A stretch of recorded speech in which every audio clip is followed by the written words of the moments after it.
পৃথিবীর ইতিহাসে এমন একজন জালেম দেখাতে পারবেন না যে জালেম জুলুম করেছে আর তার প্রায়শ্চিত্ত তাকে দুনিয়াতে পেতে হয়নি। পৃথিবীর ইতিহাসে সর্বপ্রথম জালেম, মানব সভ্যতার মানব ইতিহাসের সর্বপ্রথম জালেম ছিল কাবিল। আদম আলাইহিস সালামের ছেলে কাবিল, সে জুলুম করেছে নিজের আপন ভাই হাবিলের প্রতি। আল্লাহ তাআলা তার মুখ উন্মোচন করে দিয়েছেন, তাকে অপমান অপদস্থ করেছেন, তার এই কুকর্ম আল্লাহ তাআলা ফাঁস করে দিয়েছেন। এটি ছিল আল্লাহর পক্ষ থেকে তার জন্য দুনিয়ার শাস্তি, আখিরাতের শাস্তি তো আছেই। পৃথিবীর ইতিহাসে বহু জালেম গিয়েছে, নমরুদ জুলুম করেছে, আবু জাহাল জুলুম করেছে, উতবা সাহেবা জুলুম করেছে, অনেক পরাশক্তি জুলুম করেছে।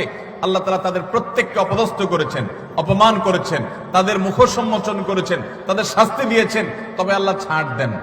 আল্লাহ বলেছেন ইন্নামা নুমলি লাহুম, আমি ছাড় দিয়ে রাখি। ইন্না কাইদি মাতিন, ছাড় দেওয়ার পরে যখন ধরি সে ধরাটা হয় বড় শক্ত, সেটা থেকে বাঁচার কোনো উপায় থাকে। জুলুম এমন অপরাধ, কোন মুসলমান যদি কোনো হিন্দুর প্রতি জুলুম করে, কোন নামাজি মানুষ যদি কোনো বেনামাজির প্রতি জুলুম করে, কোন ধার্মিক মানুষ যদি কোনো অধার্মিক মানুষের প্রতি জুলুম করে, তারপরও আল্লাহ তাআলার সাহায্য ওই মাজলুমের প্রতি থাকে, হোক সে অমুসলিম, হোক সে অন্য ধর্মের মানুষ। কারণ জুলুমকে আল্লাহ কখনো সহ্য করেন